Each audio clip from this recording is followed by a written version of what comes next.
کیونکہ بارہا ان جگہوں سے گزرے ہیں، ان جگہوں پہ آئے ہیں، اور کچھ بھی نہ ہو تو جو پہاڑ احد ہے اور خاص طور پہ مسجد قباء ہے اور باقی زیارات ہیں، یہ وہ جگہ ہیں کہ جہاں پہ اللہ تعالیٰ نے، جیسے احد پہاڑ کے بارے میں آپ صلی اللہ علیہ وسلم نے فرمایا کہ احد پہاڑ سے ہم محبت رکھتے ہیں اور یہ ہم سے محبت رکھتا ہے، کان معی فی الجنہ، کہ یہ احد پہاڑ جنت میں جائے گا۔ تو یہاں پہ اس کی بھی زیارت، یہاں پہ جبل احد اس کو کہا جاتا ہے، اور اس میں جنگ بھی ہوئی، اور اس میں ساری زیارات کریں گے انشاءاللہ تعالیٰ۔ اور اس میں خاص طور پہ جو مسجد قباء ہے، جو پہلی مسجد ہے اسلام کے اندر، سب سے پہلی مسجد، آپ صلی اللہ علیہ وسلم جب ہجرت کر کے تشریف لائے تو سب سے پہلے اس جگہ پہ قیام فرمایا تھا آپ صلی اللہ علیہ وسلم نے۔ تو مسجد قباء کے بارے میں آپ صلی اللہ علیہ وسلم کی حدیث ہے کہ آپ صلی اللہ علیہ وسلم نے فرمایا کہ جو شخص گھر سے اپنے وضو کر کے آئے اور یہاں آ کے 2 رکعت نفل ادا کرے تو اس کو اتنا ہی ثواب دیا جاتا ہے جیسے کہ اپنے ملک سے کوئی آ کے عمرہ کر کے واپس چلا جائے، پورے کامل عمرہ کا ثواب ہے اس میں۔ پھر اسی طریقے سے وہاں پہ واقعہ کچھ اس طرح ہوا کہ جب اللہ تعالیٰ نے نماز فرض کی، نماز فرض ہوئی اور سب سے پہلے یہ مسجد قباء بنی، اور وہاں کے بھی لوگ اور یہاں کے مدینہ کے بھی انصار اور مہاجرین آپ صلی اللہ علیہ وسلم کے پاس تشریف فرما تھے،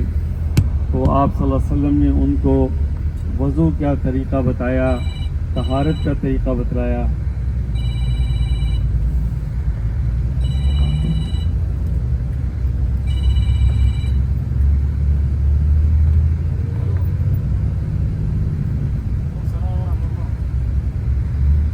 تو اس میں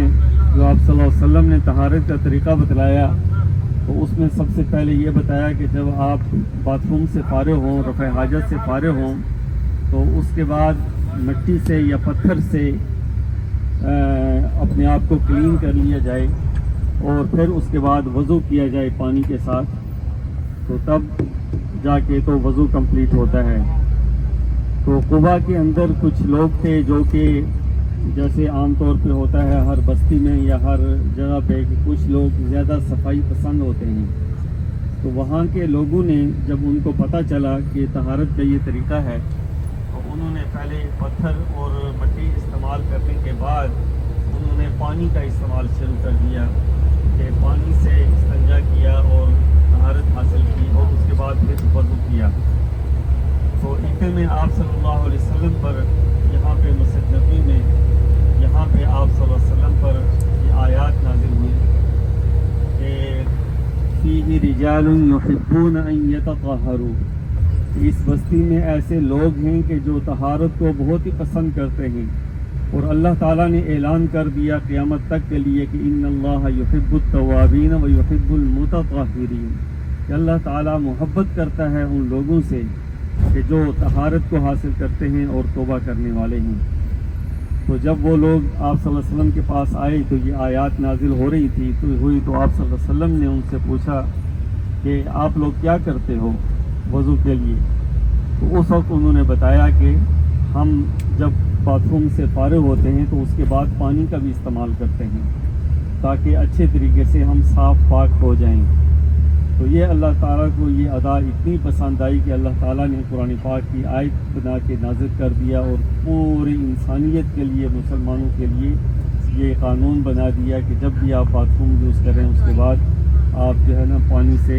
استنجا کریں اور اس کے بعد پھر طہارت حاصل کریں۔ تو اللہ تعالیٰ ان لوگوں سے بہت محبت کرتا ہے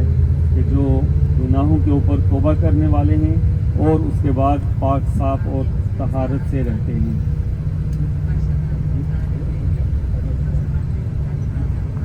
تو اس وقت انشاءاللہ پہلے ہم احد کی طرف جا رہے ہیں جہاں پہ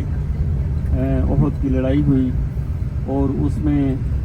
کیونکہ یہ دوسری جنگ تھی کفار کے مقابلے میں، اور اس کے اندر آپ صلی اللہ علیہ وسلم کے دندان مبارک بھی شہید ہوئے۔ آپ صلی اللہ علیہ وسلم نے ایک پہاڑی کے اوپر ایک دستہ تھا جن کو حکم دیا کہ آپ وہاں پہ رہیں اور جب تک میں نہ کہوں آپ نے اس جگہ سے ہلنا نہیں ہے۔ 50 تیر انداز تھے وہاں پہ، اور انہوں نے وہاں جا کے مورچہ سنبھال لیا، اور ہوا یہ کہ جنگ جو ہے وہ مسلمان جیت چکے تھے، اور ان کو یہ لگا کہ باقی مسلمان جو ہے وہ مال غنیمت کی اکٹھا کرنے میں مصروف ہیں، تو اب جنگ کا فیصلہ ہو گیا ہے، کیونکہ کفار تو وہاں سے بھاگ گئے تھے۔ اور اس وقت جو کہ ابو سفیان جو ابھی تک اسلام نہیں لائے تھے، وہ بہت یعنی تدبیر سے کام لیتے تھے، تو انہوں نے وہاں سے جا کے تو دوسری طرف سے حملہ کرنے کی کوشش کی، اور اتنی دیر میں جو 50 جو صحابہ تھے جن کو وہاں پہ مقرر کیا گیا تھا، ان میں سے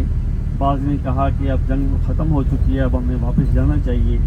تو چند صحابہ نے کہا کہ نہیں، چونکہ آپ صلی اللہ علیہ وسلم کا حکم تھا، تو آپ صلی اللہ علیہ وسلم نے فرمایا کہ جب تک کہ ہمیں آپ صلی اللہ علیہ وسلم کی طرف سے حکم نہ ملے ہم نہیں یہاں سے ہٹیں گے۔ وہ چند صحابہ جو ہے وہیں سے ٹھہر گئے، اور باقی جو ہے جب آ گئے تو سفیان خالد بن ولید تھے اس وقت، تو انہوں نے پھر وہاں سے پیچھے سے جا کے تو دیکھا کہ یہ والا مورچہ جو ہے یہ خالی ہو چکا ہے، تقریباً چند صحابہ رہ گئی نہیں، انہوں نے وہاں سے حملہ کیا، اور حملہ کر کے تو پھر دوبارہ جو ہے نا وہ جنگ کی کایا پلٹ گئی۔ تو اس سے ایک چیز یہ ثابت ہوتی ہے کہ آپ صلی اللہ علیہ وسلم کا حکم ہمارے لیے حرف آخر ہے۔ ہم اپنی دنیاوی معاملات میں یا کسی بھی معاملے میں جب آپ صلی اللہ علیہ وسلم کا حکم آ جائے تو ہمیں پیچھے نہیں ہٹنا چاہیے، چاہے کوئی بھی تدبیر کوئی بھی صورت کیوں نہ ہو۔ تو اس لیے ہمیں ہر حال میں اور ہر موقع کے اوپر آپ صلی اللہ علیہ وسلم کی سنت کو اپنانا چاہیے، اور خاص طور پہ جب آپ صلی اللہ علیہ وسلم کی سنت کہیں آ جائے تو پھر اس میں ہمیں کسی اور چیز کی پرواہ نہیں کرنی چاہیے۔ یہ ہمیں سبق ملتا ہے ان مقامات سے اور ان جگہوں سے۔ تو اللہ تعالی ہمارے اس سفر کو قبول فرمائے، انشاءاللہ وہ زیارت کریں گے، اور پورا دن تمام حضرات جو ہے نا وہ کوشش کریں کہ درود شریف کی کثرت رکھیں، درود شریف زیادہ سے زیادہ پڑھیں، اور ان مقامات کی زیارت کر کے اپنی آنکھوں کو بھی فدا کریں۔ حضرت امیر حمزہ رضی اللہ تعالیٰ عنہ جو کہ آپ صلی اللہ علیہ وسلم کے چچا ہیں، اور آپ صلی اللہ علیہ وسلم کے سب سے پیارے چچا، بلکہ جب ان کی شہادت ہوئی تو اس کے اوپر بہت تفصیلی لمبا واقعہ ہے کہ ہندا نے ان کا کلیجہ نکال کے چبایا اور ان کے جسم کے ٹکڑے کیے گئے، اور آپ صلی اللہ علیہ وسلم